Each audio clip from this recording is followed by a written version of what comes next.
Mon nom est Lucille. J'ai 15 ans. Et voici l'histoire de la façon dont j'ai découvert que certaines cages sont dorées, mais n'en restent pas moins des prisons. Tout a commencé un matin de décembre, lorsque l'odeur de médicaments et de pauvreté de notre maison a été interrompue par des coups frappés à la porte. Mamie était au lit depuis 3 semaines. Tout sèche, fièvre qui ne passait pas.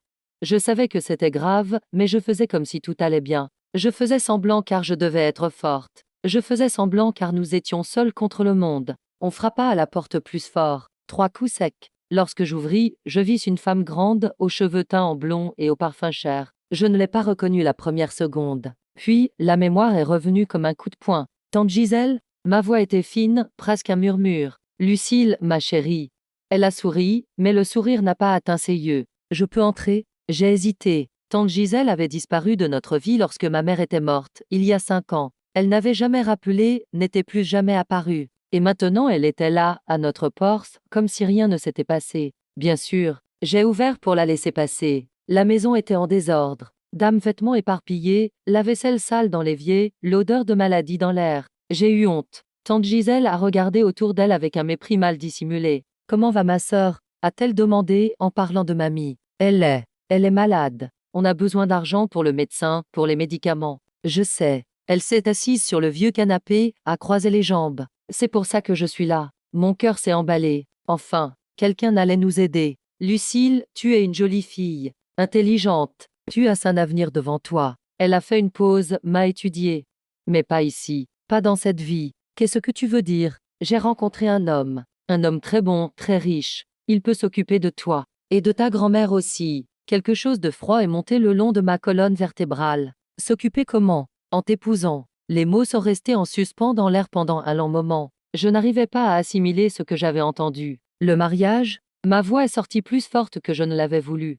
Tante, j'ai 15 ans. Je sais, ma chérie, mais c'est une occasion unique. Hubert est un homme respecté, il a 80 ans, il est veuf, il veut seulement de la compagnie. Et en échange, il va payer tous les traitements de ta grand-mère. Il va vous donner une bonne vie à toutes les deux. 80 ans. Je ne pouvais pas m'empêcher de répéter les chiffres. Tante, c'est faux. Ce qui est faux, c'est de laisser ta grand-mère mourir par manque d'argent.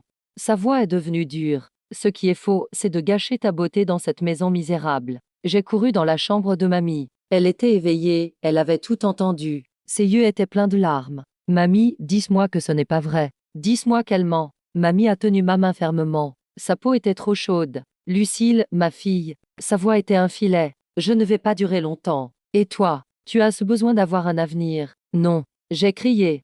Mamie, je vais m'occuper de toi. Je vais travailler, je vais étudier la médecine comme j'ai toujours rêvé et je vais te guérir. Ma chérie. Elle a caressé mon visage. Parfois la vie nous oblige à faire des choix que nous ne voulons pas. Mais si tu y vas, si tu acceptes, je peux avoir les soins dont j'ai besoin. Et tu auras une chance. Je suis retournée au salon. Tante Gisèle était en train de regarder son téléphone, impatiente. Tu as décidé? A-t-elle demandé sans me regarder. Et si je dis non? Alors ta grand-mère va mourir. Et tu finiras comme ta mère. Pauvre, seule, morte avant 40 ans. La cruauté de ces mots m'a coupé comme une lame. Ma mère était morte d'un cancer. Elle n'avait pas eu d'argent pour un traitement approprié. Elle était morte à 38 ans, me laissant avec mamie. J'ai besoin de réfléchir. Il n'y a pas de temps pour réfléchir. Hubert vient te chercher demain. Juste pour être sûr que tu continues à recevoir nos histoires, abonne-toi à la chaîne. Mets aussi un like à Cels et dis-moi dans les commentaires d'où dans le monde tu écoutes. Soit tu pars, soit je m'en vais maintenant et vous vous débrouillez seul. Cette nuit-là, je n'ai pas pu dormir. Je suis restée à regarder le plafond, en pensant à toutes les fois où j'avais rêvé d'être médecin, en pensant à la faculté que je ne pourrais jamais payer, en pensant à mamie qui toussait dans la chambre d'à côté. Quand le jour s'est levé, une voiture noire s'est arrêtée devant la maison. À l'intérieur, un homme très vieux me regardait à travers la vitre teintée. J'ai pris une petite valise avec mes quelques vêtements. J'ai embrassé mamie, qui était inconsciente. J'ai murmuré à son oreille, « Je reviens. Je promets que je reviens. » Je suis montée dans la voiture. Tante Gisèle était sur le siège avant, souriante. L'homme sur le siège arrière n'a pas dit un mot. Il me regardait simplement comme si j'étais un objet qu'il avait acheté. Lorsque la voiture est partie, j'ai regardé par la fenêtre arrière. Notre petite maison est devenue de plus en plus petite, jusqu'à disparaître au virage de la rue. Je ne savais pas que c'était la dernière fois que je verrais ma maison pendant longtemps. Je ne savais pas que j'entrais dans une histoire qui avait commencé bien avant ma naissance. Une histoire de silence, de douleur et d'un courage que je ne savais pas encore que je possédais. La voiture roulait à travers la ville et à chaque kilomètre, je sentais que j'étais emmené loin de tout ce que je connaissais, loin de moi-même. Mais je ne savais pas encore que parfois il faut se perdre complètement pour trouver qui nous sommes vraiment. La propriété est apparue après 2 heures de route. Elle était plus grande que n'importe quelle maison que j'avais jamais vue. De grandes grilles, d'énormes jardins, une fontaine au milieu de la cour. Elle ressemblait à un palais. Mais il y avait quelque chose d'étrange. Malgré toute sa beauté, la maison avait un air sombre, comme si elle dormait depuis longtemps. C'est ici que tu vas habiter maintenant, a dit tante Gisèle en descendant de la voiture. Le chauffeur a pris ma valise. Je suis sortie lentement, essayant encore d'assimiler tout ça. Mes jambes tremblaient. La porte principale s'est ouverte avant même que nous arrivions. Un homme très grand, aux cheveux blancs et aux vêtements sombres, nous attendait. Ses yeux étaient petits et perçants. Hubert, a dit tante Gisèle, voici Lucille. Il m'a étudié en silence pendant un long moment. Puis il a hoché la tête. Tu peux la laisser. Je m'occupe du reste. Tante Gisèle a fait ses adieux avec un baiser rapide sur mon visage et est remontée dans la voiture. Elle n'a même pas regardé en arrière quand ils sont partis. Entre, a dit Hubert. Sa voix était sèche, sans émotion. L'intérieur de la demeure était encore plus impressionnant que l'extérieur.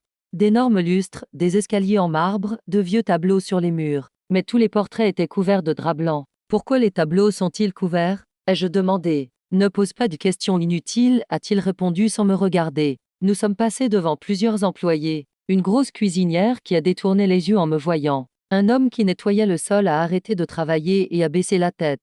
Une femme qui arrangeait des fleurs a fait semblant de ne pas me remarquer. Pourquoi ne me regardent-ils pas? Ai-je demandé à nouveau. Parce qu'ils savent qu'ils ne doivent pas. Hubert s'est arrêté et s'est tourné vers moi. Et toi aussi, tu vas la prendre. Nous avons monté l'escalier principal. Les marches faisaient écho dans le silence de la maison. Au premier étage, il m'a montré une chambre. Ceci est ta chambre. N'en sors pas après 21 heures. N'entre pas dans d'autres pièces sans permission. Ne parle pas aux employés à moins que ce ne soit nécessaire. La chambre était grande et luxueuse. Un énorme lit, une garde-robe en bois noble, une coiffeuse avec un miroir doré. Mais les fenêtres avaient des barreaux. C'est pour ta protection, a dit Hubert quand il a vu mon regard. Il a posé un papier sur la table. C'était un contrat. J'ai besoin que tu signes ça. Ce sont les règles de la maison. Et notre acte de mariage. Mariage? Mais, le mariage a déjà eu lieu. À la mairie, ce matin. Ta tante a signé en tant que responsable. J'ai senti le monde tourner. J'étais mariée. Mariée à un homme qui aurait pu être mon arrière-grand-père. Mariée sans même le savoir. Et mes documents. Ils sont avec moi maintenant. Pour ta sécurité. Il a ouvert un tiroir du bureau et a rangé ma carte d'identité et mon acte de naissance. Dîner à 19 heures. Déjeuner à midi. Petit déjeuner à 8 heures. Ne sois pas en retard. Il est parti et a fermé la porte. J'ai entendu la clé tourner dans la serrure. J'ai couru à la fenêtre. En bas, j'ai vu un jeune homme qui s'occupait des plantes. Il devait avoir une vingtaine d'années, les cheveux bruns, les mains sales de terre. Lorsqu'il a levé les yeux, nos regards se sont croisés pendant une seconde. Il a souri. Un sourire triste, mais gentil. C'était la première bonne chose que je voyais dans cet endroit. Je me suis assise sur le lit et j'ai commencé à pleurer. J'ai pleuré pour mamie qui était restée derrière. J'ai pleuré pour ma liberté perdue. J'ai pleuré pour le rêve d'être médecin qui semblait de plus en plus lointain. Mais au fond, une petite voix en moi disait « ça ne peut pas durer éternellement. Il doit y avoir une issue ». J'ai regardé à nouveau par la fenêtre. Le jeune jardinier était toujours là, travaillant en silence. Et pour une raison que je ne pouvais pas expliquer, sa présence m'a donné un peu d'espoir. Peut-être que je n'étais pas complètement seule dans cet endroit. Je me suis réveillée le 3e jour au son de la pluie battant contre la fenêtre. Je m'habituais déjà à la routine. Petit déjeuner seul dans la grande chambre. Déjeuner avec Hubert en silence dans la salle à manger. Dîner de la même manière. Il ne parlait pas. Il observait seulement.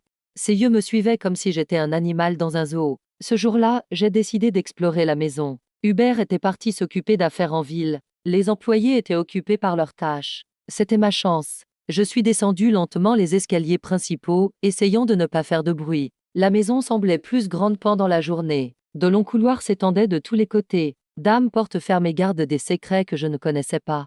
Je suis entré dans la bibliothèque. Dames étagères jusqu'au plafond, pleines de livres poussiéreux. Une odeur de vieux papier et d'humidité. Au centre, une grande table avec une chaise en cuir. C'est à ce moment-là que j'ai vu le jeune jardinier par la fenêtre. Il était mouillé par la pluie, il courait pour s'abriter. Nos yeux se sont à nouveau rencontrés à travers la vitre. Cette fois, il a fait un signe discret de la main. J'ai senti mon cœur s'accélérer. Cela faisait des jours que je n'avais parlé à personne d'autre qu'Hubert et les employés qui ne répondaient qu'avec oui, madame ou non, madame. Quand il est passé par la porte de derrière, j'ai décidé de le suivre. Je l'ai trouvé en train de se sécher les cheveux avec une petite serviette dans le garde-manger. « Salut » ai-je dit doucement. Il s'est retourné, effrayé. Puis il s'est détendu en me voyant. « Salut, vous êtes là. » La nouvelle maîtresse de maison. Le mot maîtresse m'a fait me sentir étrange. J'avais 15 ans. Je ne me sentais pas maîtresse de quoi que ce soit. Je m'appelle Lucille. Comment t'appelles-tu? Raphaël. Il a hésité avant de continuer. Mais je pense que vous ne devriez pas me parler.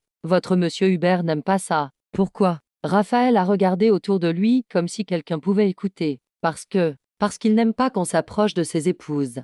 Épouses? Au pluriel? Il a réalisé qu'il en avait trop dit. Il est devenu pâle. Je dois retourner travailler. Raphaël, attends. J'ai tenu son bras. Qu'est-ce que tu voulais dire par épouse? À ce moment-là, nous avons entendu des pas dans le couloir. Raphaël s'est rapidement dégagé et est sorti par la porte de derrière. Lorsque je me suis retournée, Hubert était là, à l'entrée du garde-manger. Ses yeux étaient froids comme de la glace. Que faisais-tu ici? Je cherchais un verre d'eau. Il y a de l'eau dans ta chambre. Et dans la salle à manger. Et dans la cuisine. Il s'est approché. Tu n'as pas besoin de venir au garde-manger. Désolé, je ne suis pas encore habituée à la maison. Alors laisse-moi être plus claire. Sa voix est devenue plus basse, plus dangereuse. Ne parle pas aux employés. N'entre pas dans les pièces qui ne sont pas autorisées. Et ne reviens plus jamais au garde-manger. J'ai hoché la tête, essayant de contrôler mes tremblements. Va dans ta chambre. Et reste dit jusqu'au dîner. J'ai monté les escaliers en courant. Mon cœur s'était emballé. Il y avait de la peur, mais aussi de la colère. Qui pensait-il être pour me traiter comme une prisonnière? Dans la chambre, je me suis assise sur le lit et j'ai essayé d'organiser mes pensées. Raphaël avait dit épouse au pluriel. Cela signifiait qu'Hubert avait été marié avant. Mais où étaient ces autres femmes? J'ai regardé par la fenêtre. Raphaël était à nouveau dans le jardin, même sous la pluie. Il travaillait avec dévouement, comme s'il voulait se tenir occupé. Parfois, il levait les yeux vers ma fenêtre, mais les détournait rapidement lorsqu'il s'apercevait que je regardais. Ce soir-là, au dîner, j'ai essayé d'engager la conversation avec Hubert. La maison est très belle. Depuis combien de temps vivez-vous ici? Depuis que je suis enfant. Et votre famille? Tout mort. Je suis désolée. Il m'a regardé avec irritation. Tu n'as pas besoin d'être désolé. La mort fait partie de la vie. Et vous? Vous avez déjà été marié avant. La fourchette s'est arrêtée en chemin vers sa bouche. Le silence est devenu lourd, menaçant. Pourquoi tu demandes ça? Juste par curiosité. C'est juste que la maison a l'air d'avoir appartenu à une grande famille. J'ai déjà été mariée, oui. Ma femme est morte. Comment est-elle morte? Hubert a posé la fourchette sur l'assiette avec force. Le bruit a résonné dans la pièce. Assez de questions. Finis ton dîner et va dans ta chambre. J'ai mangé en silence, mais mon esprit était en ébullition. Chacune de ces réponses générait de nouvelles questions. Et il y avait quelque chose dans la façon dont il parlait de sa femme morte qui me rendait mal à l'aise. Lorsque je montais dans ma chambre, j'ai entendu des pas derrière moi. C'était l'une des employées, une femme d'âge mûr qui travaillait au nettoyage. Madame, a-t-elle murmuré, faites attention aux questions. Pourquoi? Elle a regardé autour d'elle nerveusement. Parce que ceux qui posent trop de questions dans cette maison disparaissent. Avant que je puisse répondre, elle avait déjà descendu les escaliers rapidement. Dans ma chambre, je me suis allongée sur le lit en pensant à ces mots. Disparaissent. Qu'est-ce que cela signifiait? Je me suis levée et je suis allée à la fenêtre. Le jardin était sombre, mais j'ai pu voir une lumière allumée dans une petite maison au fond, probablement là où Raphaël habitait. J'ai ressenti une envie énorme de crier, de casser quelque chose, de frapper le mur. Mais à la place, j'ai pris un carnet que j'avais trouvé sur le bureau et j'ai commencé à écrire. J'ai écrit à propos de mamie, à propos de mes rêves d'être médecin, à propos de la sensation d'être enfermé dans une cage dorée. J'ai écrit jusqu'à ce que ma main me fasse mal. Et à la fin de la page, j'ai écrit une promesse à moi-même, je vais découvrir ce qui est arrivé aux autres épouses. Et je vais trouver un moyen de sortir d'ici. J'ai rangé le carnet sous le matelas et j'ai essayé de dormir. Mais le sommeil n'est pas venu. Il ne restait que la certitude que cette maison gardait des secrets. D'âmes secrets qui étaient peut-être la clé de ma liberté.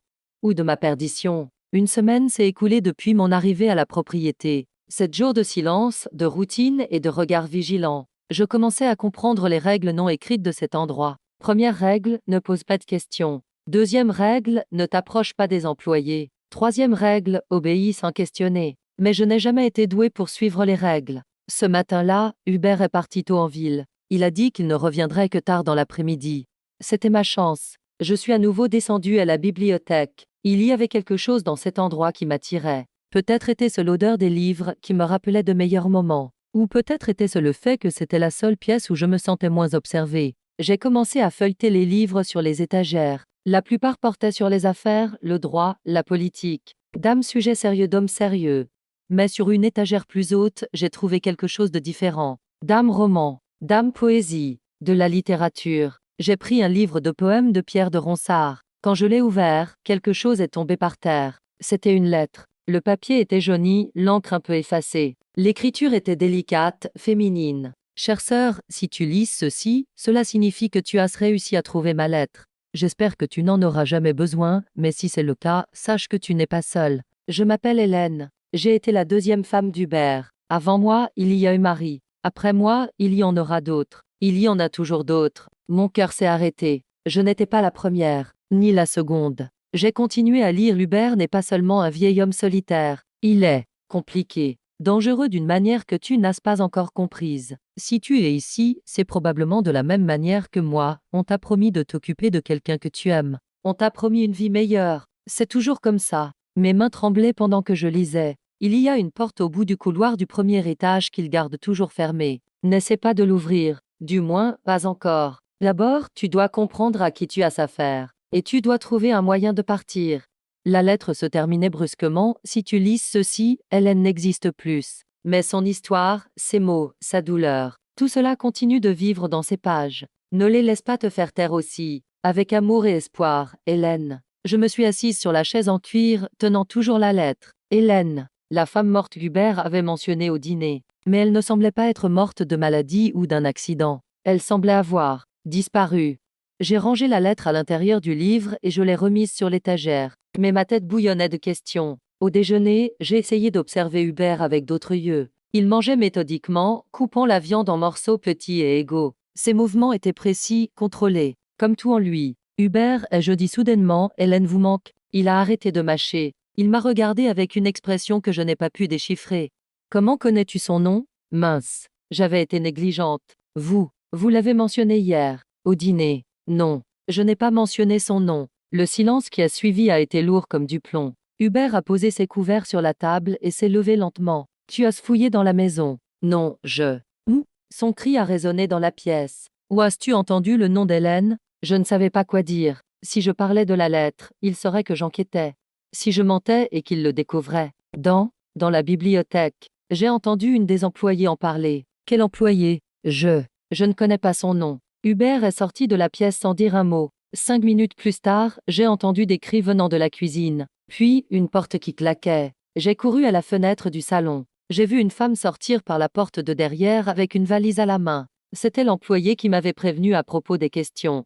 Elle marchait vite, presque en courant. Hubert l'avait renvoyée, à cause de moi. Dans l'après-midi, quand il est revenu de la ville, il m'a appelé dans la bibliothèque. Assieds-toi, a-t-il dit, en pointant la chaise. J'ai obéi, essayant de contrôler ma nervosité. Lucille, tu es ici depuis une semaine. C'est assez de temps pour comprendre comment les choses fonctionnent. Oui, monsieur. Mais visiblement, tu n'as pas encore compris. Il a marché jusqu'à se retrouver derrière ma chaise. J'ai senti son souffle sur ma nuque. Laisse-moi être plus clair. Il a posé ses mains sur mes épaules. Ses mains étaient froides, lourdes. Tu es ma femme maintenant. Cela signifie que ta vie antérieure est finie. Tes rêves antérieurs sont finis. Tes espoirs antérieurs sont finis. Tu vises pour moi. Seulement pour moi. Il a serré mes épaules avec force. Ça a fait mal. Et si tu essaies de découvrir des choses que tu ne dois pas découvrir, si tu essaies de partir, si tu essaies de me désobéir, il s'est penché et a murmuré à mon oreille, tu connaîtras le même destin que les autres. Il a relâché mes épaules et est sorti de la bibliothèque. Je suis restée seule, tremblante. Non pas de peur, mais de colère. Une colère pure, ardente. Il me menaçait, confirmant qu'il y en avait eu d'autres avant moi, et qu'elles avaient toutes disparu. Ce soir-là, je n'ai pas pu dîner. J'ai dit que je ne me sentais pas bien et je suis montée dans ma chambre. Mais ce n'était pas de la maladie, c'était de la détermination. J'ai pris le carnet sous le matelas et j'ai écrit « Hélène, j'ai lu ta lettre. Et je promets que je ne disparaîtrai pas comme toi. Je ne laisserai pas me faire taire. Je vais découvrir ce qui t'est arrivé et ce qui est arrivé aux autres. Et je vais sortir d'ici. » J'ai fermé le carnet et j'ai regardé par la fenêtre. Raphaël était dans le jardin, même de nuit. Il travaillait sous la lumière d'un réverbère. Peut-être qu'il était temps de tenter une vraie conversation avec lui. Peut-être qu'il en savait plus sur Hélène et les autres épouses. Peut-être qu'il était ma seule chance de découvrir la vérité. Ou peut-être que c'était un piège. Mais à ce moment-là, j'étais prête à tout risquer. Parce que l'alternative était d'accepter mon destin en silence. Et ça n'arriverait jamais. 3 heures du matin. La demeure était dans un silence absolu. C'était le moment parfait. J'avais passé les 2 derniers jours à observer les mouvements de la maison. Hubert dormait profondément et ronflait, je pouvais l'entendre à travers les murs. Les employés restaient dans leur maison au fond de la propriété. J'étais seule au premier étage. Je suis sortie de la chambre pieds nus, marchant sur la pointe des pieds. Le couloir était sombre, seule la lumière de la lune entrait par les grandes fenêtres. J'ai compté les portes, 1, 2, 3. Au bout du couloir, j'ai trouvé ce qu'Hélène avait mentionné dans la lettre. Une porte en bois sombre, plus ornementée que les autres. Elle avait une vieille serrure dorée. J'ai essayé de tourner la poignée. Verrouillée. J'ai collé mon oreille à la porte. Silence total. Quel secret cette pièce gardait-elle? Je suis retournée dans ma chambre, frustrée, mais pas vaincue. Si je ne pouvais pas entrer dans la chambre d'Hélène, je pourrais peut-être trouver d'autres indices. Le lendemain, pendant mon temps libre de l'après-midi, je suis à nouveau descendue à la bibliothèque. Cette fois, j'ai cherché plus attentivement. J'ai feuilleté chaque livre de littérature. À l'intérieur d'un exemplaire de Flaubert, j'ai trouvé une petite photo en noir et blanc. Une jeune fille, jolie, souriant à la caméra. Au dos, il y avait écrit « Hélène, 16 ans ». Mon cœur s'est emballé. Hélène n'avait qu'1 an de plus que moi quand… Quand quoi? Quand elle a épousé Hubert. Quand elle a disparu. J'ai rapidement rangé la photo quand j'ai entendu des pas s'approcher. C'était Raphaël, portant un pot de plantes. Madame, monsieur Hubert m'a demandé de changer ses fleurs. J'ai regardé autour de moi. Nous étions seuls. Raphaël, ai-je murmuré, j'ai besoin de te parler. Il s'est tendu immédiatement. Madame, je ne peux pas. C'est à propos d'Hélène. Sa réaction a été immédiate. Il a failli faire tomber le pot. Vous ne devriez pas prononcer ce nom. Tu l'as connu? Raphaël a regardé la porte nerveusement, puis s'est approché. Je n'étais qu'un enfant quand elle était ici. J'avais environ 12 ans. Mon père travaillait dans le jardin, comme je le fais maintenant. Qu'est-ce qui lui est arrivé? Je ne sais pas. Un jour elle était là, le lendemain elle avait disparu. Monsieur Hubert a dit qu'elle s'était enfuie pendant la nuit. Mais quoi? Mais elle n'a rien emporté. Ses vêtements sont tout restés dans la chambre. Les bijoux, tout. Quel genre de personne s'enfuit et n'emporte rien? J'ai senti un frisson monter le long de ma colonne vertébrale. Et avant elle, il y en a eu d'autres. Raphaël a hoché la tête lentement. Marie. Elle était plus âgée, elle devait avoir une vingtaine d'années. Elle est restée ici pendant 2 ans. Puis, elle a également disparu. Combien y en a-t-il eu? À ma connaissance, 3 en vous comptant. Mais mon père travaillait déjà ici avant ma naissance. Il parlait d'autres, plus anciennes. Le pot de plante a tremblé dans ses mains. Madame, vous devez faire attention, très attention. Pourquoi? Qu'est-ce que tu sais? À ce moment-là, nous avons entendu le bruit d'une porte qui se fermait à l'étage. Il est de retour, a murmuré Raphaël, terrifié. Vous devez agir normalement, et je dois y aller. Il est sorti rapidement par la porte de derrière. Au dîner ce soir-là, j'ai observé Hubert avec des yeux différents. Il n'était pas seulement un vieil homme contrôleur, c'était un prédat, un collectionneur de jeunes filles qui disparaissaient lorsqu'elles ne servaient plus ses dessins. Tu es silencieuse aujourd'hui, a-t-il dit. Je suis juste fatiguée. Fatiguée de quoi? Tu ne fais rien de la journée. La provocation m'a irritée, mais j'ai contrôlé ma réaction. C'est vrai. Peut-être que je pourrais faire quelque chose d'utile. Étudier, par exemple. Étudier? Il a ri, mais il n'y avait pas d'humour dans son rire. Pourquoi faire? J'ai toujours voulu être médecin. Oublie ça. Les femmes mariées n'ont pas besoin de profession. Surtout mes femmes. Vos femmes? J'ai laissé la question s'échapper avant de réfléchir. L'atmosphère dans la pièce a changé instantanément. Hubert m'a regardé avec cette expression dangereuse que j'apprenais déjà à reconnaître. Qu'est-ce que tu voulais dire par là? Rien. C'était juste une façon de parler. Non. Tu as dit vos femmes au pluriel. Mon esprit a cherché une explication. J'ai voulu dire les femmes de votre famille. Votre mère, vos sœurs. Ma mère est morte quand j'avais 10 ans. Je n'ai pas eu de sœur. Le silence qui a suivi a été mortel. Hubert s'est levé lentement et est venu de mon côté de la table. Lucille, tu me mens. Non, Tais-toi. Le cri était si fort que j'ai eu l'impression d'avoir été giflé.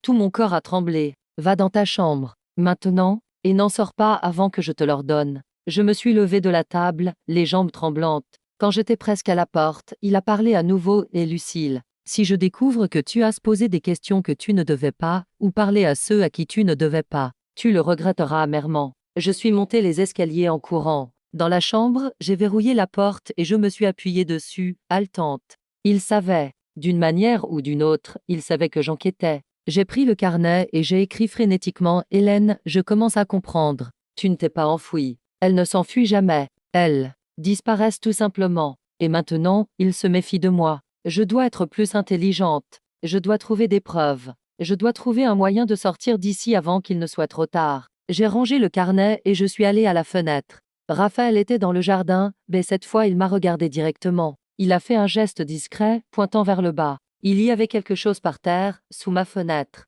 J'ai attendu d'être sûr qu'Hubert dormait. Puis, j'ai attaché les draps et je suis descendue par la fenêtre. C'était risqué, mais j'étais désespérée. Par terre, j'ai trouvé un petit papier plié. C'était l'écriture de Raphaël, bibliothèque. Étagère de philosophie. 3e livre à partir de la gauche.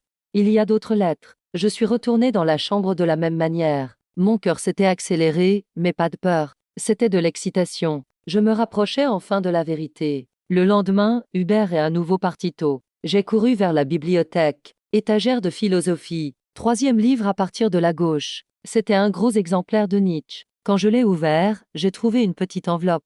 À l'intérieur, il y avait 3 lettres, toutes avec des écritures différentes. La première était de Marie, pour celle qui viendra après moi. Hubert n'est pas seulement contrôleur. Il est malade, obsessif. Il garde les choses. Des choses des épouses précédentes. Dames-cheveux, des vêtements, des objets personnels. Comme des trophées. La pièce verrouillée est l'endroit où il garde tout. C'est son musée privé de femmes mortes. La 2e lettre était à nouveau d'Hélène, plus longue. J'ai découvert pourquoi il se marie toujours avec des jeunes filles. Ce n'est pas seulement du désir, c'est du pouvoir. Il aime façonner, contrôler, détruire notre identité petit à petit. D'abord, il nous isole. Ensuite, il nous humilie. À la fin, quand nous n'avons plus rien à nous, nous disparaissons. Et il en cherche une nouvelle. La 3e lettre m'a glacé le sang. Elle n'était pas signée. Il m'a dit la vérité hier soir.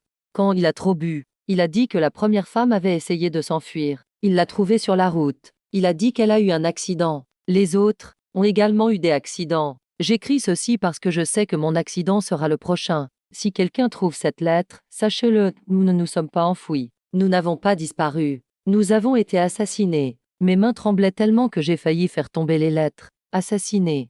Hubert était un tueur. J'ai rangé les lettres rapidement quand j'ai entendu des pas dans le couloir. C'était une nouvelle employée qui avait été embauchée pour remplacer celle qui avait été renvoyée. Madame, a-t-elle dit nerveusement, Monsieur Hubert est arrivé. Il vous cherche. Je suis montée dans ma chambre en essayant de paraître calme. Mais à l'intérieur, j'étais en panique totale. Hubert m'attendait assis dans le fauteuil de la chambre. Ses mains étaient croisées sur ses genoux, son expression était froide. Où étais-tu? Dans la bibliothèque. Je lisais. Que lisais-tu? De la poésie. Pierre de Ronsard. Il s'est levé et a allé chercher le livre à la bibliothèque. Il est revenu en feuilletant les pages. Intéressant, a-t-il dit. Ce livre a des marque-pages à des endroits très précis. Comme si quelqu'un avait caché quelque chose ici. Mon sang s'est glacé. J'aime marquer les poèmes que je préfère.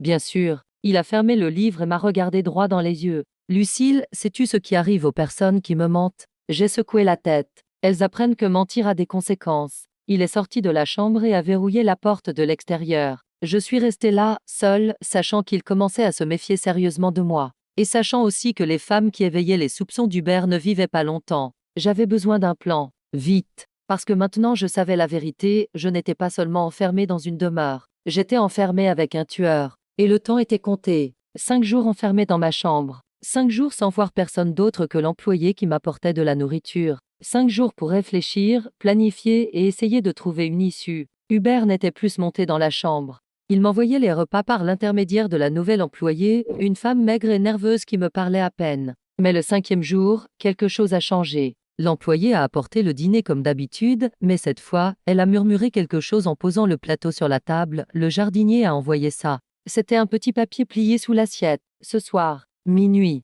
fenêtre de derrière du 1er étage. Il part en voyage demain. C'est notre chance. Raphaël prévoyait de m'aider à m'enfuir. J'ai ressenti un mélange de soulagement et de terreur. Un soulagement parce qu'enfin, quelqu'un m'offrait une issue. La terreur parce que je savais que si nous nous faisions prendre. Cette nuit-là, j'ai attendu d'être absolument sûr que tout le monde dormait. J'ai à nouveau attaché les draps et je suis descendue par la fenêtre. Raphaël m'attendait dans le jardin, caché derrière un grand buisson. « Tu as réussi » a-t-il murmuré. « J'ai réussi. » Puisque tu es resté avec moi jusqu'ici, c'est que tu aimes nos histoires. Alors abonne-toi à la chaîne pour ne pas manquer les prochaines. Mets un like à celle-ci et dis-moi dans les commentaires d'où dans le monde tu nous regardes. Mais maintenant, on sort par une ouverture dans la clôture de derrière. Mon cousin nous attend avec une voiture sur la route. Raphaël, j'ai tenu son bras, pourquoi m'aides-tu? Tu peux perdre ton emploi. Ça peut être pire que ça. Il m'a regardé avec une profonde tristesse. Parce que j'ai vu ce qui est arrivé aux autres. Et parce que je n'ai pas pu les aider. Tu sais comment elles sont mortes? Je ne connais pas les détails. Mais je sais qu'elles ont essayé de s'enfuir. Et je sais qu'ils les retrouvaient toujours. Un frisson a monté le long de ma colonne vertébrale. Comment les retrouvait-il? Il a des contacts. Dames policiers, des détectives privés. Dames gens qui travaillent pour lui depuis des années. C'est difficile de se cacher d'Hubert. Nous avons commencé à marcher au fond de la propriété. La nuit était sombre, sans lune. Nos pas dans l'herbe étaient le seul bruit. Il y a une chose que tu dois savoir, a continué Raphaël pendant que nous marchions. Sur pourquoi il choisit toujours des jeunes filles. Les lettres parlaient de contrôle, de pouvoir. C'est plus que ça. Raphaël s'est arrêté et m'a regardé. Il a perdu sa première femme quand il était jeune. Elle a été tuée lors d'un braquage. Il l'aimait vraiment. Après ça, il est devenu fou. Il a commencé à chercher des filles qui lui ressemblaient. Elles lui ressemblaient comment? Cheveux bruns, yeux sombres, petites. Comme toi. J'ai eu la nausée. J'étais juste un remplacement. L'ombre d'une femme morte. Il essaie de recréer ce qu'il a perdu. Mais comme il n'y arrive jamais, il se débarrasse d'elle et en cherche une nouvelle. Nous sommes arrivés à la clôture du fond. Raphaël a montré une petite ouverture, presque cachée par la végétation. C'est ici. De l'autre côté de la route, il y a une voiture qui attend. J'ai commencé à passer par l'ouverture quand nous avons entendu des voix. Je n'arrive pas à croire qu'elles aient pensé que je n'allais pas le découvrir. C'était Hubert, avec 2 autres personnes. Dames hommes. Courez. Raphaël m'a poussé hors de la clôture. J'ai commencé à courir sur la route, mais j'ai entendu des cris derrière moi. Raphaël criait. Puis, le silence. Je me suis arrêté et je me suis retourné. Je ne voyais rien dans l'obscurité, mais je savais qu'ils avaient attrapé Raphaël. La voiture qui devait me chercher n'était nulle part. J'étais seul sur la route, au milieu de la nuit, sans documents, sans argent, sans endroit où aller. Mais j'étais libre. J'ai commencé à marcher. Je ne savais pas où, mais je savais que je devais m'éloigner de la demeure. À chaque pas, je m'attendais à entendre des voitures me suivre. Après 1 heure de marche, j'ai vu des lumières sur la route. Une petite ville. Dames bars fermés, des maisons sombres, quelques rares lumières de station-service. Je suis entré dans le premier endroit ouvert que j'ai trouvé, une station-service ouverte 24 heures sur 24. S'il vous plaît, ai-je dit au pompiste, j'ai besoin d'utiliser un téléphone. Il m'a regardé bizarrement. J'étais pieds nus, en pyjama, salle de terre. Il s'est passé quelque chose, mademoiselle? J'ai fui de chez moi. J'ai besoin d'appeler ma grand-mère. Il m'a donné le téléphone. J'ai composé le numéro de notre voisine, la seule personne qui avait un téléphone près de chez nous. Madame Martin, c'est Lucille. S'il vous plaît, vous pouvez appeler ma grand-mère. J'ai attendu, angoissé. Quand j'ai entendu la voix faible de mamie, j'ai commencé à pleurer. Mamie. Lucille? Ma fille, où es-tu? Je me suis enfuie, mamie. Je me suis enfuie de cet endroit horrible. Mais je ne sais pas où je suis. Calme-toi, ma fille. Où es-tu maintenant? J'ai demandé le nom de la ville au pompiste. Il me l'a dit. Mamie, je suis dans une ville à 2 heures de la maison. Mais je n'ai pas d'argent pour rentrer. Lucille, écoute bien. Ta tante Gisèle est venue ici hier. Elle a dit que si tu t'enfuyais, ils arrêteraient de payer mon traitement. Et elle a dit qu'ils te retrouveraient de toute façon. J'ai senti le monde s'effondrer. Mamie, ma fille, peut-être que c'est mieux pour toi de rentrer. Au moins jusqu'à ce que nous trouvions une autre solution. J'ai raccroché sans répondre. Je ne pouvais pas le croire. Même ma propre grand-mère me demandait de rentrer. Je me suis assise par terre à la station-service et j'ai commencé à pleurer. J'étais seule au monde. Sans famille, sans argent, sans endroit où aller. Le pompiste s'est approché. Mademoiselle, je ne sais pas quelle est votre situation, mais si vous voulez, je peux vous emmener en ville. J'ai une fille de votre âge. Je ne voudrais pas qu'elle reste seule sur la route. Je l'ai regardée. C'était un homme simple, d'une 50aine d'années, avec un visage de père inquiet. Merci, ai-je dit. Mais je pense que je dois rentrer. Parce qu'à ce moment-là, je ne voyais pas d'autre option. J'étais coincée. Hubert avait de l'argent, du pouvoir, de l'influence. J'avais seulement 15 ans et un pyjama sale. Mais quand je me suis levée pour lui demander de me ramener, je me suis souvenu des lettres. Dame-femme qui avait essayé de s'enfuir et avait été tuée. Si je rentrais maintenant, avec Hubert sachant que j'avais essayé de m'enfuir, mon destin était scellé. En fait, ai-je dit au pompiste, j'accepte la course. Parce que parfois, quand toutes les options sont mauvaises, il faut choisir celle qui te donne au moins une chance de te battre. Même si c'est une très petite chance. Le pompiste m'a emmené à Paris. En chemin, je lui ai raconté une partie de mon histoire. Pas tout c'était trop risqué mais assez pour qu'il comprenne que je m'enfuyais d'une situation dangereuse. Mademoiselle, a-t-il dit quand nous sommes arrivés à la gare routière, êtes-vous sûre que vous ne voulez pas que je vous aide à aller à la police? Ça ne sert à rien. La personne dont je m'enfuis a de l'influence même à la police. Il m'a donné 50 € et son numéro de téléphone. Si vous avez besoin de quelque chose, appelez. Et faites attention. Je me suis retrouvée seule au milieu de la gare routière de Paris à 6 heures du matin. Je ne connaissais personne en ville. Je n'avais pas de documents. Je n'avais pas de plan. Mais j'étais en vie. J'ai acheté un pain et un café avec une partie de l'argent. Je me suis assise sur un banc et j'ai essayé de réfléchir à ce que je devais faire. Première option, essayer de rentrer chez moi. Mais Hubert allait certainement surveiller. Deuxième option, aller à la police. Mais qui allait croire la parole d'une fille de 15 ans contre un homme riche et respecté? Troisième option, essayer de survivre seule à Paris. Mais comment? J'étais perdue dans mes pensées quand une femme s'est approchée. Elle devait avoir une quarantaine d'années, les cheveux courts, des vêtements simples mais propres. Ça va, ma chérie? Je l'ai regardée avec méfiance. J'avais appris à ne pas faire confiance aux inconnus. Oui, tu as l'air très jeune pour être seule dans une gare routière à cette heure-ci. J'attends quelqu'un. Elle s'est assise à côté de moi, même sans que je l'invite. Écoute, je travaille dans une ONG qui aide les enfants et les adolescents en situation de rue. Si tu veux, je ne suis pas en situation de rue. D'accord. Mais si tu changes d'avis, elle m'a donné une carte. Je m'appelle Anne. Nous offrons un abri temporaire, de la nourriture, de l'aide pour régler les documents. J'ai rangé la carte dans ma poche sans la regarder. Anne est restée là pendant encore quelques minutes, essayant d'engager la conversation. Quand elle a réalisé que je n'allais pas parler, elle s'est levée. Si tu as besoin de quoi que ce soit, appelle. Notre refuge est dans le centre. Nous sommes ouverts 24 heures sur 24. Après qu'elle soit partie, j'ai pris la carte et j'ai lu « Maison d'accueil Espérance Protection pour les enfants et adolescents en situation de vulnérabilité ». J'ai passé la journée entière à marcher dans la ville. J'ai acheté plus de nourriture avec le reste de l'argent. Le soir, quand il a commencé à faire froid, j'ai trouvé un banc dans un parc pour essayer de dormir. Mais je n'y suis pas parvenue. À chaque bruit, je pensais que ce pouvait être Hubert ou quelqu'un qui me cherchait. Je suis restée éveillée toute la nuit, tremblant de froid et de peur. Le deuxième jour, la faim commençait à se faire sentir. L'argent était épuisé. J'étais assise dans le même parc quand deux hommes se sont approchés. « Vous êtes Lucille ?» a demandé l'un d'eux. Mon sang s'est glacé. Il m'avait trouvé. « Non, vous vous trompez. Nous avons une photo de vous. Hubert Deschamps est très inquiet. Il veut que vous rentriez à la maison. » Je me suis levée du banc et j'ai commencé à courir. Ils sont venus derrière moi. J'ai couru dans les rues du centre, j'ai pris des ruelles, j'ai sauté des obstacles. Mon cœur s'était emballé. J'ai réussi à les distancer quand je suis entrée dans une galerie commerciale pleine de monde. Mais maintenant j'en étais sûre, Hubert me cherchait. Et il m'avait trouvée. J'ai pris la carte d'Anne et j'ai cherché l'adresse de la maison d'accueil Espérance. Quand je suis arrivée là-bas, j'étais épuisée et désespérée. C'était un petit bâtiment simple avec une pancarte discrète à l'entrée. Anne était à la réception. Quand elle m'a vue, son visage a montré de l'inquiétude. « Tu as changé d'avis. J'ai besoin d'aide. » « Bien sûr. Viens avec moi. » Elle m'a emmenée dans une petite pièce, mais confortable. Elle m'a offert de l'eau, de la nourriture, un endroit pour prendre une douche. « Tu veux me raconter ce qui se passe ?» J'ai hésité. Si je racontais toute la vérité, elle pourrait ne pas me croire.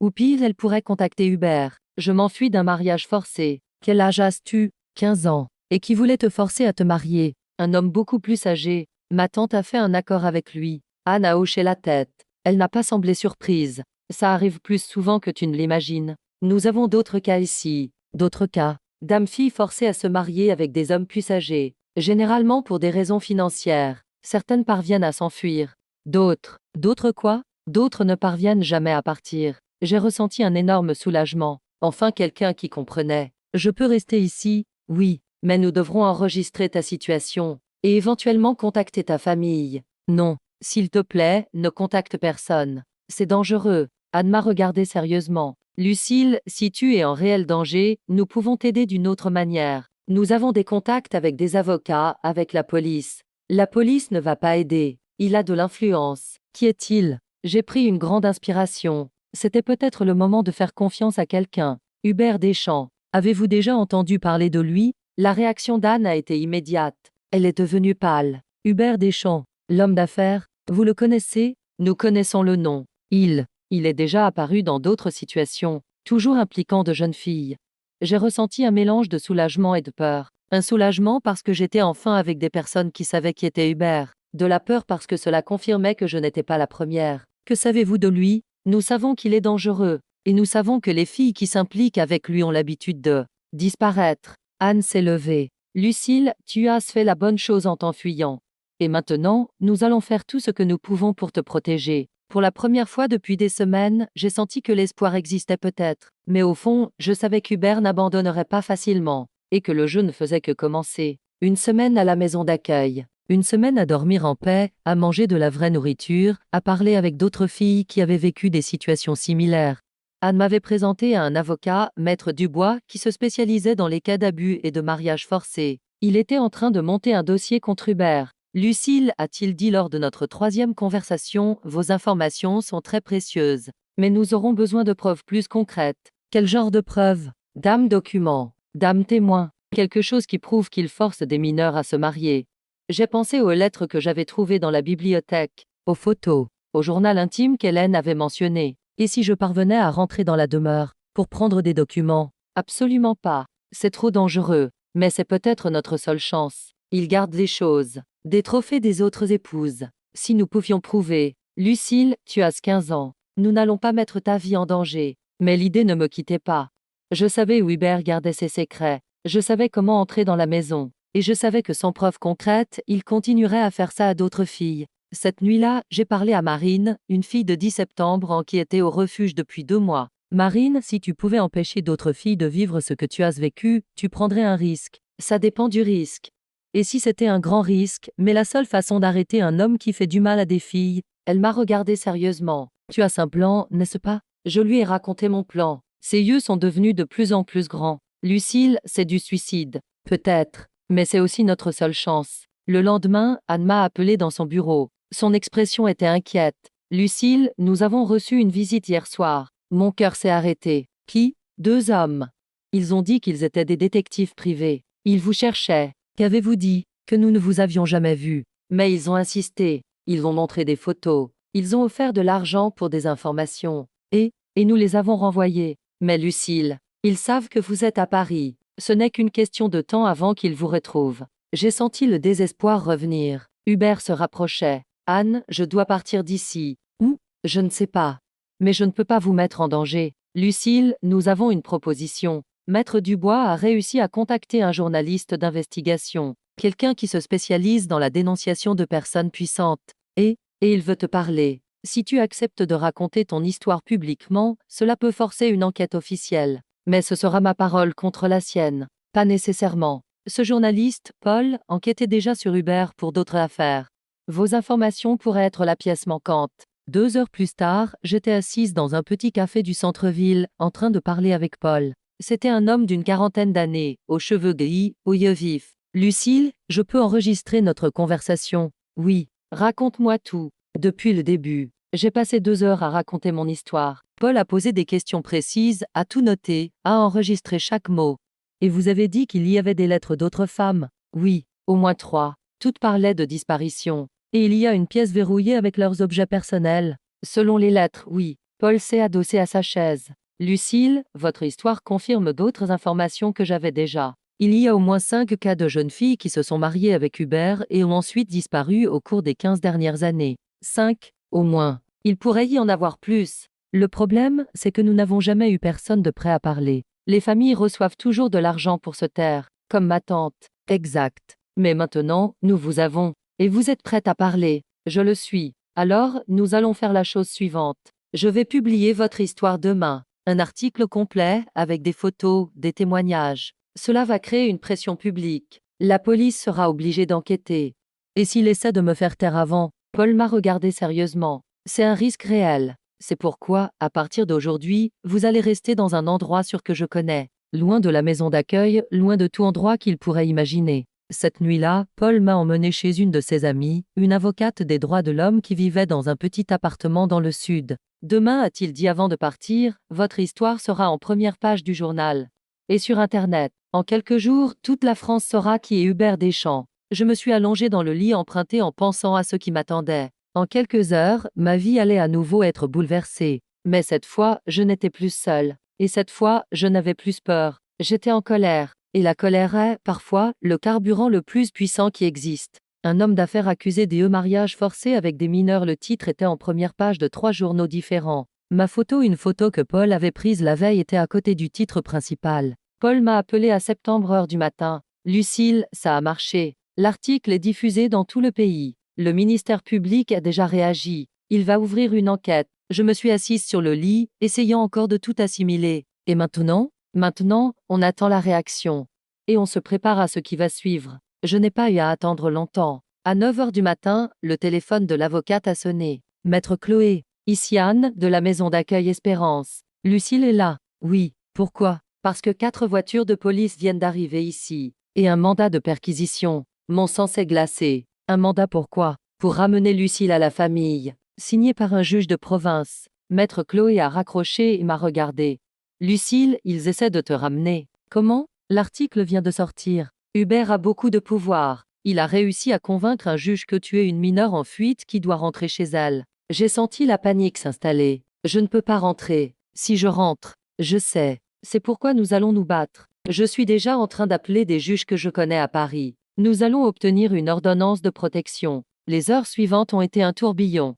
Dames avocats allant et venant. Dames appels téléphoniques. Dames papiers signés. Et tout le temps, j'avais l'impression que n'importe quand, quelqu'un allait frapper à la porte pour m'emmener. À 14 heures, Maître Chloé est revenu avec une expression de soulagement. Nous avons réussi. Le juge de Paris a suspendu le mandat de la province. Vous êtes protégés, au moins pour l'instant. Et maintenant? Maintenant, nous attendons l'enquête du ministère public. Mais Paul a appelé avec d'autres nouvelles. Lucille, la maison d'Hubert est perquisitionnée en ce moment. La police a obtenu un mandat. Ils ont réussi à entrer dans la pièce verrouillée. Oui. Et Lucille, ils ont trouvé des choses. Quel genre de choses? Dames objets personnels, dames photos, dames cheveux, et des documents qui prouvent qu'il y a eu au moins 8 mariages au cours des 20 dernières années. 8 filles, Lucille, toutes entre 14 et 10 septembre ans. J'ai eu la nausée. 8 filles. Et j'ai failli être la 9e. Et elles? Les filles? Ils ont trouvé quelque chose sur ce qui leur est arrivé. Ils enquêtent toujours. Mais ils ont déjà trouvé des actes de décès d'au moins 3 d'entre elles. Toutes pour des accidents. Le mot accident a résonné dans ma tête. Les lettres avaient raison. Hubert avait tué les épouses quand elles avaient essayé de s'enfuir ou de se rebeller. Paul, il a été arrêté. Pas encore. Il a disparu. Personne ne sait où il est. La peur est revenue avec une force totale. S'il a disparu, je sais à quoi tu penses. Mais il ne parviendra pas à t'atteindre. La police surveille. Mais je savais qu'Hubert était intelligent, riche, influent. S'il voulait me trouver, il me trouverait. Cette nuit-là, l'impact de l'article a explosé sur les réseaux sociaux. Justice pour Lucille est devenue l'un des sujets les plus commentés du pays. Milliers de personnes ont partagé mon histoire, réclamant justice. Mais au milieu de toute cette solidarité, j'ai reçu un appel qui a tout changé. Lucille, la voix était faible, fatiguée. Mamie, ma fille, tu vas bien? Oui, mamie. J'étais inquiète pour vous. Comment avez-vous eu mon numéro? Ce journaliste, Paul, il m'a appelé. Il m'a tout raconté. J'ai commencé à pleurer rien qu'en entendant sa voix. Mamie, je suis désolée d'être partie sans vous dire adieu correctement. Mais je ne pouvais pas. Tu n'as pas à t'excuser, ma fille. Tu as fait ce que tu devais faire. Comment allez-vous? Les médicaments, le traitement. Je vais mieux. Beaucoup mieux. Comment ça? Mais tante Gisèle a dit qu'elle allait arrêter de payer. Tante Gisèle a menti, Lucille. Ce n'était jamais son argent. L'argent pour mon traitement venait de l'assurance maladie. Elle a juste fait semblant de payer pour te faire du chantage. J'ai senti le monde tourner. Tout avait été un mensonge. J'avais été livrée à Hubert sur la base d'un mensonge. Mamie, ma fille, j'ai tout su par le journal. À propos de cet homme terrible, à propos des autres filles. Lucille, tu as sauvé ta propre vie. Et tu as sauvé la vie d'autres qui seraient venues après. J'ai parlé avec mamie pendant 1 heure. Elle m'a raconté que la police avait interrogé tante Gisèle, qui avait avoué avoir reçu 50 000 € pour me livrer à Hubert. Et où est-elle maintenant? En prison, pour trafic d'êtres humains. J'ai ressenti une satisfaction amère. Au moins, une forme de justice était rendue. Le lendemain, Paul a apporté d'autres nouvelles de l'enquête. Lucille, ils ont trouvé le journal intime d'Hélène. Mon cœur s'est accéléré. Où? Dans la pièce verrouillée, avec les objets personnels des autres. Qu'est-ce qu'il disait? Paul a ouvert un dossier et a sorti des copies de quelques pages. Hélène a tout documenté. Les abus, les menaces, les tentatives de fuite. Mais il y a une chose en particulier qui va t'intéresser. Il m'a montré une page spécifique. 15 mars, j'ai découvert que Raphaël, le jardinier, est aussi une victime d'Hubert. Son père a été assassiné pour avoir essayé de se rebeller. Hubert a élevé Raphaël depuis qu'il est enfant pour qu'il soit son serviteur. Raphaël sait tout, mais il a trop peur pour parler. Raphaël, ai-je murmuré. Il a essayé de m'aider à m'enfuir. Et il a risqué sa vie pour ça. La police l'a trouvé hier. Où? Comment va-t-il? Il était caché dans une maison abandonnée près de la propriété. Malnutri, blessé. Hubert l'avait torturé pour découvrir où tu étais allé. J'ai ressenti de la culpabilité et de la colère à part égale. Il va bien maintenant, il est à l'hôpital. Mais il a déjà témoigné. Lucille, son témoignage est dévastateur. Il a confirmé tout ce que tu as dit, et il a révélé plus de choses. Quel genre de choses? Il a dit qu'il a vu Hubert tuer une des épouses, de ses propres mains. Le silence qui a suivi a été lourd. Paul, ils vont réussir à l'arrêter? Si nous parvenons à le trouver, oui. Avec votre témoignage, le témoignage de Raphaël, les preuves de la pièce. Il passera le reste de sa vie en prison. Et si nous ne parvenons pas à le trouver? Paul n'a pas répondu. Mais je connaissais la réponse. Si nous ne parvenions pas à trouver Hubert, il resterait en liberté. Et je resterais en danger. Cet après-midi-là, je regardais la télévision quand j'ai vu quelque chose qui m'a glacé le sang. L'homme d'affaires Hubert Deschamps a été retrouvé mort dans sa demeure ce matin. Selon la police, il a été victime d'un accident vasculaire cérébral pendant la nuit. La journaliste a continué à parler, mais je n'arrivais pas à assimiler les mots. Hubert était mort. Morte. Je me suis assise sur le canapé, essayant de comprendre ce que je ressentais. Ce n'était pas vraiment du soulagement. C'était quelque chose de plus complexe. Paul est arrivé une heure plus tard. Tu as vu la nouvelle? Oui. Comment te sens-tu? Confuse. Il était mort quand la police est arrivée? Oui. D'après nos informations, il est rentré à la demeure hier soir. Les voisins ont entendu des cris venant de la maison. Quand la police est arrivée ce matin, ils l'ont trouvé dans la pièce verrouillée. Il avait eu un accident vasculaire cérébral.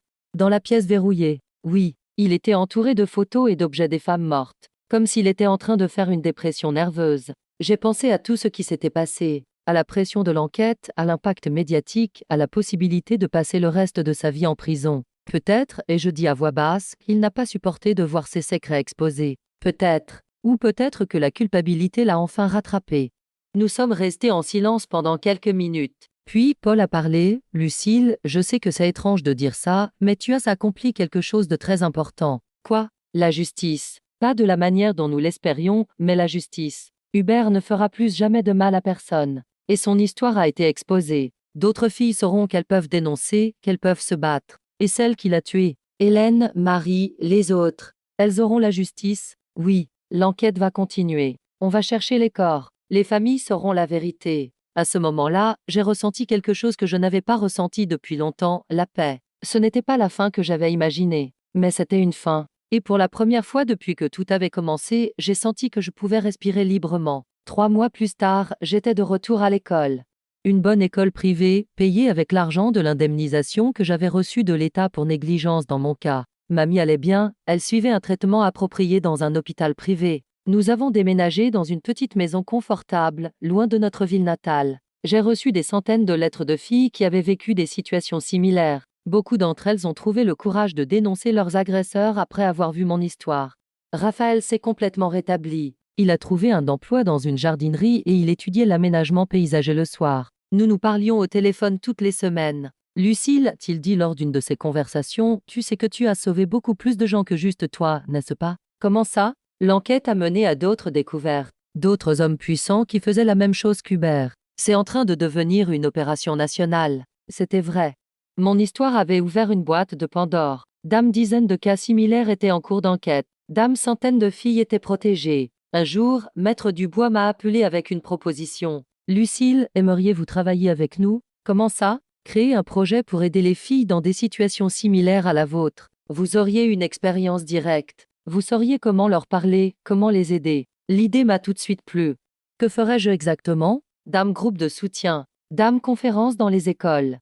Formation pour identifier les signes d'abus. Vous seriez une voix active dans la protection des autres filles. J'ai accepté sur le champ. Et c'est ainsi qu'est né le projet Hélène. Je l'ai baptisé du nom de la femme qui avait laissé les lettres qui m'avaient sauvé. La femme qui, même morte, a continué de protéger les autres à travers ses mots.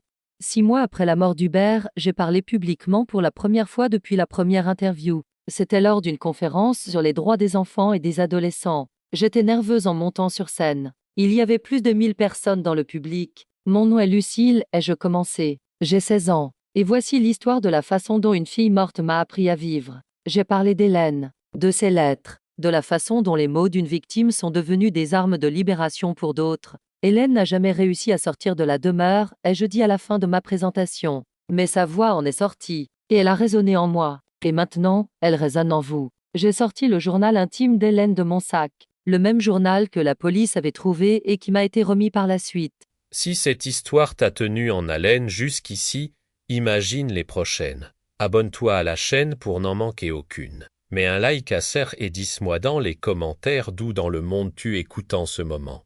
Je vais vous lire le dernier paragraphe qu'Hélène a écrit. J'ai ouvert à la page marquée et j'ai lu à haute voix. Si quelqu'un lit ceci à l'avenir, sachez que chaque mot écrit ici l'a été avec amour. L'amour pour toutes les filles qui viendront après moi. L'amour pour l'espoir que cela finira un jour. Ma voix a peut-être été réduite au silence, mais mes mots sont éternels. Et à travers eux, je continue de me battre. J'ai fermé le journal intime et j'ai regardé le public. La voix d'Hélène n'a pas été réduite au silence. Elle a résonné en moi. Et maintenant, elle résonne en chacune de vous qui êtes ici. Chaque fois que nous protégeons une fille, chaque fois que nous dénonçons un abus, chaque fois que nous refusons d'accepter que c'est normal. Hélène est avec nous. L'auditorium était dans un silence total. Mon rêve, et je continuais, a toujours été d'être médecin, de guérir les gens. Aujourd'hui, je sais que je peux guérir d'autres manières. Je peux guérir des blessures que l'on ne voit pas. Je peux guérir des traumatismes qui ne saignent pas. Je peux guérir le silence qui tue plus que n'importe quelle maladie. Lorsque je suis descendu de la scène, il y avait des larmes dans les yeux de beaucoup de personnes. Et il y avait autre chose, il y avait de la détermination. Cette nuit-là, des dizaines de personnes se sont approchées pour dire qu'elles allaient s'impliquer dans des projets de protection, qu'elles allaient dénoncer des cas qu'elles connaissaient, qu'elles n'allaient plus rester silencieuses. Et j'ai su qu'Hélène avait raison. Les mots sont éternels. Et à travers eux, nous continuons de nous battre. J'ai marché hors de l'auditorium, le journal intime à la main. J'ai regardé le ciel étoilé et j'ai murmuré « Merci, Hélène. Ta voix ne se taira jamais. Tant que je serai en vie, elle résonnera à travers moi. » Et à ce moment-là, j'ai senti que je n'étais plus la fille effrayée qui avait été emmenée dans une demeure 6 mois plus tôt. J'étais quelqu'un de nouveau, quelqu'un de plus fort, quelqu'un qui avait appris que parfois, pour sauver notre propre voix, nous devons d'abord écouter la voix de ceux qui ont été réduits au silence avant nous. Et que le plus grand acte de rébellion contre ceux qui essaient de nous faire taire est de continuer à parler. Toujours, sans jamais s'arrêter. Parce que le silence peut être imposé par la force. Mais la vraie voix, la voix qui naît du courage et de l'amour, personne ne peut la faire taire. Cette voix est éternelle. Et elle résonnera pour toujours.